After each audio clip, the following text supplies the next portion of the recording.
Bem-vindos a mais um Tati Convida. E agora estamos no meio de uma série Rick Zavala, nosso convidado de honra. E hoje nós vamos entrar num mundo que eu e ele conhecemos muito bem e eu acho que todos querem saber. Os bastidores do Batalha. Preparados? Agora acabaram os contratos, acho que a gente pode falar, né? Vamos falar tudo, agora eu vou falar tudo. Não, não posso. Senão, aí não é questão de contrato, é questão de ficar chato para alguma pessoa, né? Então, Tá vamos segurar alguma informação. Nossa, assim. Vamos lá. É. E a minha primeira pergunta é uma curiosidade minha. O Rick Zavala do programa é o mesmo Rick Zavala aqui de fora? É o mesmo, é o mesmo. E esse, inclusive, foi um problema que eu tive lá, né? Porque durante as gravações, esse meu jeito brincalhão, piadista, você sabe, esse jeito blá, né? Que a gente fala. Jeito blá. Blá. As pessoas começaram a criticar, começaram a julgar, achando que eu estava forçando, que eu estava criando um personagem, né? Que eu estava querendo aparecer e criando esse personagem. Inclusive, assim, as mesmas pessoas comentaram depois que não, Rick, realmente você é aquilo lá, você é isso, você é um palhação, um brincalhão, e eu estava sendo eu lá. Mas é justamente por ser um jeito tão inusitado que acabaram achando que eu estava criando uma figura para aquela participação. Mas aquele Rick é o Rick que riu, que chorou. Mas eu acho que é muito difícil manter Você sabe, personagem, né? Por tanto tempo. E você ficou do primeiro ao último, né? Então. Sustentar isso chega uma hora que não dá. Tem que ser muito falso para chegar um personagem que sustente até o final, né? Mas uma hora essa máscara cai. Eu tava assim, como eu vou dizer, metaforicamente despido. Realmente eu estava conhecendo um mundo novo e estava sendo eu lá, né? Realmente é o mesmo. Ó, eu vivi também Batalha dos Confeiteiros 2, ele Batalha dos Confeiteiros 1, e foi uma das coisas que me chamou muito a atenção, que eu vivi lá dentro, foram a quantidade de emoções diversas que a gente vive lá dentro. Te vem alguma emoção? A gente queria saber de babados, de coisas que aconteceram que as pessoas não sabem. As pessoas não sabem. Justamente eu vou contar uma história bacana, porque assim, para mim foi tudo muito rápido, né? O meu primeiro bolo foi em dezembro de 2014. Em abril de 2015 eu estava sendo cogitado na seleção da Batalha dos Confeiteiros, ou seja, foi um turbilhão que eu até falava, pô, sério? E eu praticamente sempre fui apaixonado por reality shows de competição. Quando eu vi a possibilidade de eu estar para mim foi muito gostoso e ao mesmo tempo assustador, né? Mas vamos lá, fui passando as entrevistas e de repente a coisa foi acontecendo, né? Toda aqueles segredos que a gente manter, porque a produção passava um terrorismo, né, muito grande, de que não podia vazar nada, que não podia ser contado nada. De contrato, né? De contratos milionários, era uma multa de 100 mil reais, bom, enfim.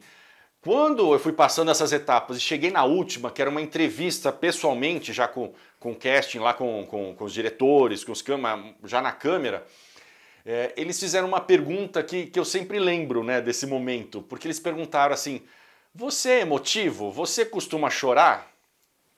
E a minha resposta foi não. E eu contei para eles que no começo dos anos 90, teve um episódio na minha família, foi um acidente aéreo, que faleceram alguns parentes e um primo meu que era muito querido, e eu chorei assim todo dia durante um ano. Chorei muito. Foi algo. A gente era muito amigo. Eu tinha 20 anos na época, eu tinha 22, ele tinha 20 anos quando ele morreu. E eu chorei muito. E eu falei que depois desse episódio eu acabei ficando um pouco mais durão, né? Não era tudo que me fazia chorar. Então eu expliquei para eles que eu tinha essa dificuldade de chorar, né? O engraçado, né, o irônico, que quando eu entrei, né, deu tudo certo e entrei para a Batalha dos Confeiteiros, as emoções lá eram tão fortes, aquilo que você falou, é um turbilhão de emoções, quando a gente ri muito, quando a gente fica emotivo, eu desabava, eu me vi chorando em várias situações que eu não me reconhecia ali, né? Mas Foi uma terapia. Foi, sabe, de repente por muito tempo eu criei uma coraça, né, sabe, eu não vou mais, já chorei o que tinha que chorar, e ali de repente, puf, quebrou tudo, me desmontou, e foi... E a gente adorou ver cada momento, porque foi muito verdadeiro. Sim, eu peguei essa fama de chorão, mas acho que veio muitos anos que eu não chorava e descarreguei tudo lá. Arrasou. Me fala uma marca registrada, alguma coisa que foi especial de você lá no programa. Eu lembro, mas não sei se a mesma coisa se bate. O que você acha que foi uma marca registrada do Rick Zavala no programa? Que as pessoas possam lembrar. Uma que é... Eu vou falar, vou dar dois exemplos, né? Uma são as minhas caretas, né? Porque... E aquela? Cada situação... Eu tava quase chorando, né? Mas... Eu expresso muito o que eu tô pensando, o que eu tô agindo, quando falava dos outros competidores. E começaram a falar das minhas caretas, né? Mas isso é muito característica minha normal. Uma característica que ficou muito marcada, que é uma característica visual, foi uma calça azul, porque a gente tinha as domas, né? As domas, né, que é da equipe, que é preta com um detalhezinho vermelho. E assim, eu como bom publicitário, na hora falei, poxa, eu vou criar um personagem, né? Vou criar uma característica que vai ficar marcada. E eu tava com uma calça azul, mas assim, um azul... cadê, Tati? Um azul, aqui ó, vamos chamar aqui ó. Um azul assim, né? Olha esse aqui. Pouco mais escuro, mais um azul bique, assim. E Azuino. Azul... Isso, era um azul forte, não era jeans, nada, era uma... E eu entrei no primeiro episódio com essa calça, no segundo decidi voltar com ela, né? E já falei, putz, ficou legal isso, né? E no terceiro, a calça já estava nojenta, né? Porque eu só levei uma, não tinha planejado. E a gente estava numa situação que sujava muito, né? Sim, a gente está trabalhando, o glacê... Aí o que eu fazia? Eu ia pro hotel, né? Eu lavava a calça no chuveiro do quarto e ficava com o secador de cabelo, secando assim já pro próximo dia de gravação, né? Porque apesar de ser toda semana na TV, para as gravações era todo dia. Então eu lavava no chuveiro, secava com o secador, já aparecia com a mesma calça. E isso até, durante as gravações eu notei que foi notado, né? O pessoal da produção falava, olha a calça dele, o cara da calça. E ficou uma coisa muito divertida, né? Ficou esse personagem da calça azul. Sabe uma coisa que você me lembra? Eu vou contar também, você com certeza lembra. Que eu acabei usando também uma coisa, pra mim era um amuleto. Lembro. Que eu pus uma fita métrica. Quem me conhece sabe. A característica dela, né? Adoro uma régua, adoro. Toda simétrica, toda... Então, ela criou uma característica pra ela. E aí a gente levou, eu usei uma fita métrica em todos os episódios eu usei. Inclusive até em eu dei uma roubadinha e eu usei a fita métrica pra medir uma coisinha. Mas aí tiraram, sumiu minha fita métrica, porque, né? Lá em cima funciona. Mas em contrapartida, eu acho que isso não foi comentado tanto, mas se você parar para assistir novamente os episódios, uma coisa que eu também fiz proposital, eu mudava meu cabelo em cada gravação. Eu não notei. Começava com esse meu topete, aí no segundo eu tinha um pega-rapaz, tinha um que eu fiz franja, tinha outro que estava pro lado, assim, parecia um Wolverine, ou seja... enquanto eu mantinha a calça igual, o cabelo eu mudava, fazia essa metamorfose aí que, sei lá, assim, inconscientemente acaba realmente criando uma novidade, né? Apesar da roupa ter mantido igual. Rick, agora me fala. 2 momentos marcantes que aconteceram com você no Batalha dos Confeiteiros. Nossa. Bom, eu realmente tenho 2 momentos que até hoje não saem da minha cabeça.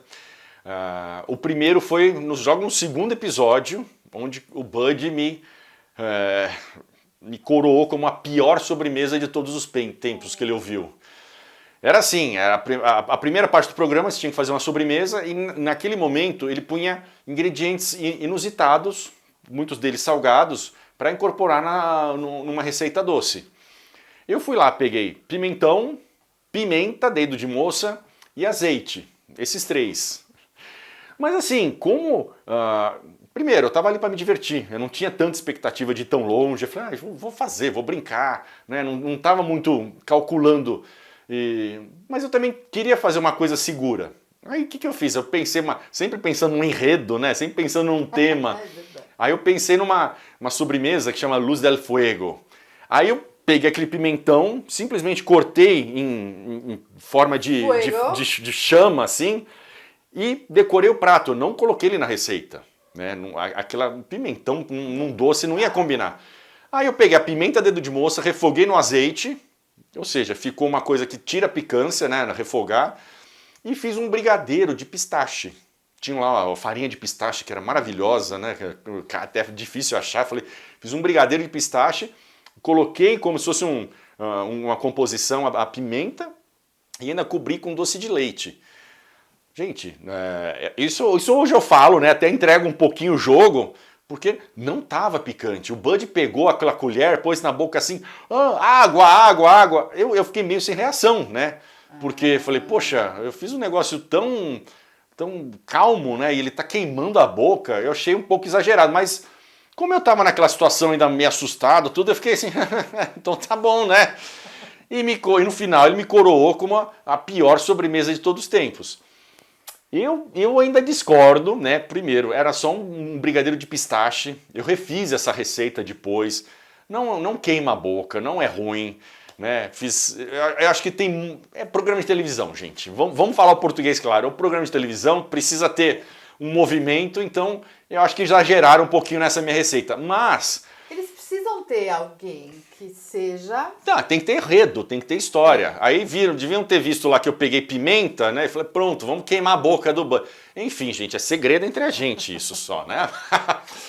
Mas me colocou muito para baixo aquele momento, né? Porque eu fiquei, decepcionei, já comecei mal, tal, e fiquei ruim, fiquei mal, né? Mas aí que veio a famosa reviravolta, né? Que entra nesse segundo momento que me marcou muito, onde era a prova do corpo humano, que tinha que fazer uma representação em bolo de um corpo humano, e me colocaram para fazer o rosto.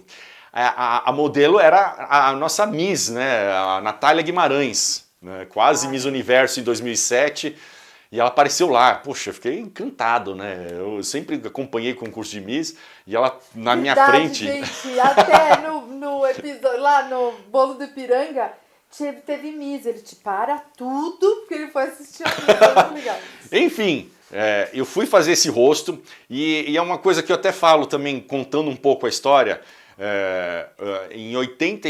nos anos 80, né, 85, 86, um dos meus filmes favoritos chamava Manequim. É um filme bobinho.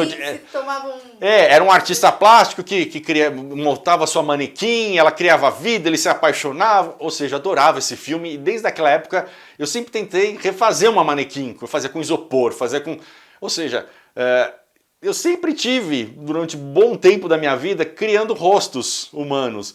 Como se aquilo tivesse... Toda a minha vida me preparasse para aquele momento, sabe? Quando chegou para eu fazer em rede nacional uma escultura de rosto feminino, saiu muito bem. E aí justamente o Bud me consagrou como melhor escultura de bolo em açúcar que ele já tinha visto.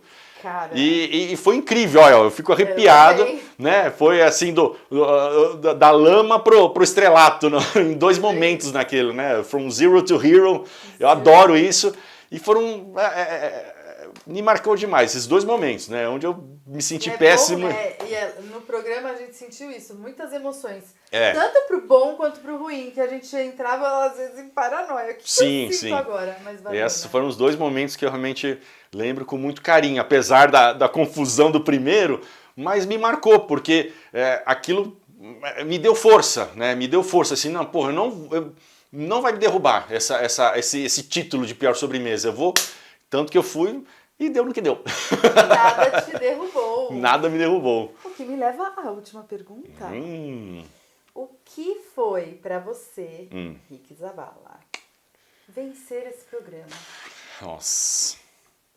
Bom, emoção, foi acho que a maior emoção que eu tive até hoje na minha vida, porque tá num programa de televisão ao vivo, falando pro seu próprio país inteiro, né?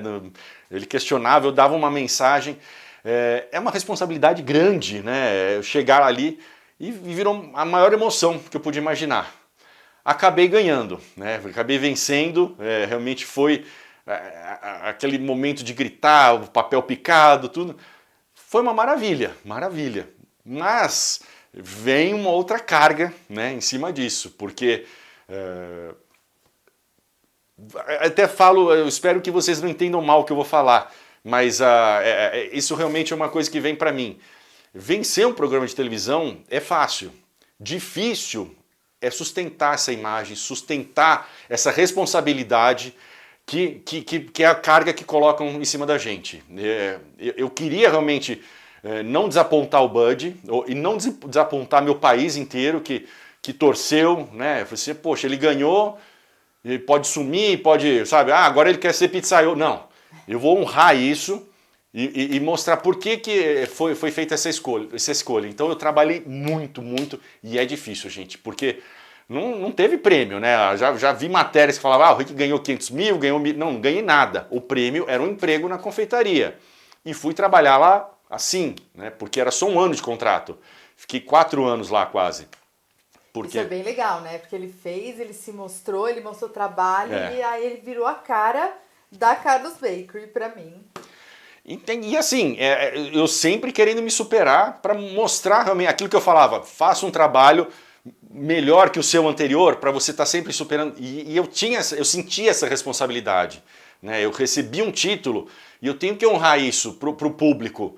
Então, o pós programa de televisão parece que é um trabalho muito mais árduo, muito mais difícil do que realmente as gravações. As gravações para mim foi uma delícia, na verdade, né? É confinamento, são regras, mas eu me diverti lá. Eu acho que eu também transpareci isso para a equipe, para os produtores.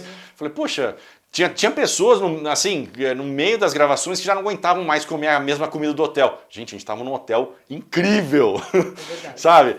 Eu não aguento fazer isso.